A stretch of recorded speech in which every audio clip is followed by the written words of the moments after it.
Pemirsa, momen ulang tahun yang seharusnya menjadi momen spesial bagi setiap orang tak dialami pelajar berusia 18 tahun di Klaten, Jawa Tengah. Sang ketua OSIS harus hilang nyawa usai tersetrum listrik di kolam sekolah. Korban tewas setelah dijatuhkan ke kolam oleh teman-temannya sebagai kejutan di hari ulang tahunnya.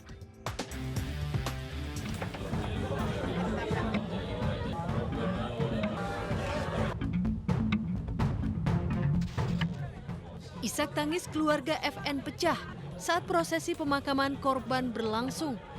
Orang tua korban serta sejumlah rekan sekolah tak kuasa menahan kesedihan saat peti jenazah almarhum akan diberangkatkan ke TPU Duku Silidesa Sanggerahan, Kecamatan Cawas, Klaten, Jawa Tengah. Ya, ketua OSIS SMA 1 Cawas ini tewas usai acara perayaan ulang tahunnya di sekolah. Momen bertambahnya usia malah membuat pelajar berusia 18 tahun ini kehilangan nyawa usai pesta kejutan yang dibuat teman-temannya. Disinilah FN meregang nyawa. Setelah mengikuti acara sekolah, korban diberikan kejutan dengan diceburkan ke kolam sekolah sedalam kurang lebih 2 meter. Korban diduga mengalami kram sehingga memegang kabel listrik yang mengalir ke mesin pompa. Namun nyawanya tak tertolong setelah korban tersengat aliran listrik. Ataupun hasil klarifikasi sementara dari teman-teman yang termasuk yang menceburkan ataupun yang menolong di situ, memang pada saat diceburkan itu korban sempat masih tangannya di atas pun masih senang, dalam arti korban sendiri itu kan juga bisa renang sebetulnya. Teman-temannya udah mengetahui, makanya berani menceburkan anak itu bisa renang. Dari hal itu kemudian si korban berusaha mencoba naik, kemudian memegangi kabel yang disitu dibungkus, ya ada pipa juga di lokasi, ketarik. Nah, pada saat ketarik itu yang dirasakan bagi korban adalah kram. Kemudian temannya yang lain berusaha menolong. Dari menolong itu ternyata setrum di situ. Sementara itu, dua rekan korban yang berusaha menolong justru mengalami nasib yang sama, tersetrum aliran listrik dan dilarikan ke rumah sakit. Korban yang satunya itu kemudian juga sempat agak lemes. Kemudian yang satunya yang coba menolong menginstruksikan untuk mematikan listrik. Setelah dimatikan, baru yang si korban bisa dievakuasi, dibawa ke atas. Setelah dibawa ke atas, langsung segera ke rumah sakit. Namun dari rumah sakit menyatakan sudah tidak ada, karena di RCK itu sudah tidak ada. Jadi tewas karena tersetrum aliran listrik di kolam itu atau gimana Pak? Ya, kalau bisa dikatakan seperti itu. Polisi telah memeriksa 6 orang saksi termasuk rekan korban yang ada di lokasi untuk menindaklanjuti peristiwa ini. Dan kami dari Polres tentunya masih melakukan penyelidikan, melakukan pemeriksaan, yang sampai ini sudah melakukan pemeriksaan 6 orang yang ada di lokasi, dan juga nanti mungkin masih akan melakukan pemeriksaan lagi baik kepada salah satu yang saat ini di rumah sakit, dan informasinya kemarin juga kena stroke. Pasca kejadian, pemerintah Kabupaten Klaten berencana akan memberikan pendampingan psikologi terhadap guru dan seluruh siswa, tak terkecuali keluarga korban. Pendampingan ini bertujuan agar dapat menghilangkan rasa trauma yang mendalam usai kematian korban yang merupakan anak berprestasi. Bupati Klaten Sri Mulyani turut berpesan agar sekolah lebih intens dalam mengawasi aktivitas siswa di lingkungan sekolah. Nanti akan kita koordinasikan. Kalau memang keluarga mengendaki pendampingan dari kami nanti akan kami siapkan, terutama untuk anak-anak, adik-adiknya. Untuk kondisi ibunya tadi seperti apa? Ya nggak main itu ya itu berat, pasti berat, yang namanya anak masih muda, dan Fajar ini kan anak yang cukup baik, anak yang prestasi, karena terbukti dari SMP sampai SMA kan menjadi ketua OSIS. Jadi kan memang dia baik, standarnya melebihi yang lain mungkin. Sementara itu, kepala sekolah mengatakan pihaknya masih menunggu hasil penyidikan aparat kepolisian untuk tindak lanjutnya dalam rencana merevitalisasi kolam sekolah.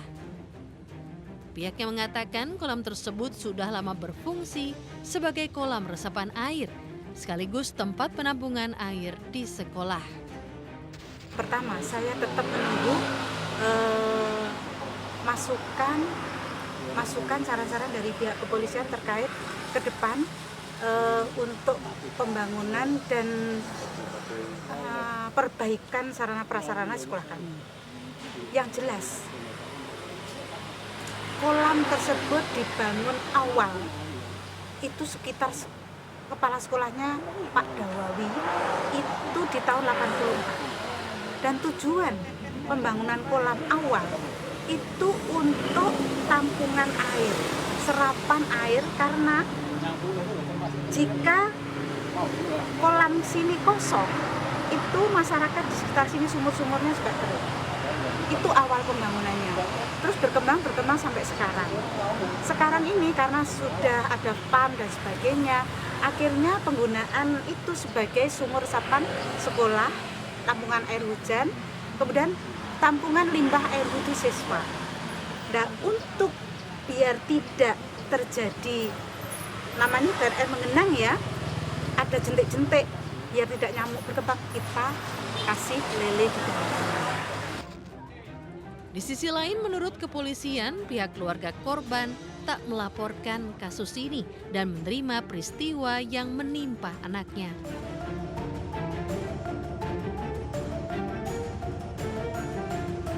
Jadi dari kepolisian memang melakukan penyelidikan dan mendasari laporan informasi, karena memang dari pihak korban tidak melaporkan kejadian tersebut dan juga meminta bahwa perkara tersebut tidak proses hukum ataupun cukup menerima kematian daripada si korban yang dibuat oleh bapaknya. Tentunya setelah nanti melakukan pemeriksaan tambahan ada beberapa orang, baru kita akan bilangan apakah ada unsur pidana. Berkaca dari peristiwa ini, sebuah peristiwa dengan hilangnya nyawa seseorang memang menjadi pukulan telak bagi keluarga korban. Namun seperti apa pandangan kriminolog terkait peristiwa serupa?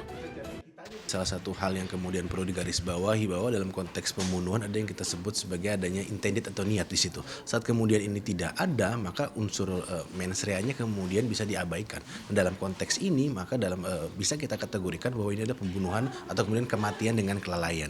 Sehingga saat kemudian pelaku berhadapan dengan peristiwa seperti ini, maka ada dua hal. Apakah kemudian mereka memang memenuhi unsur ketidaksengajaan, atau yang kedua adalah apakah kemudian mereka memang memiliki niat untuk dapat melakukan pembunuhan. Menurut Luki Nurhadianto, kriminolog Universitas Budi Luhur Jakarta, kasus akan tertutup jika keluarga korban tak melanjutkan proses hukumnya.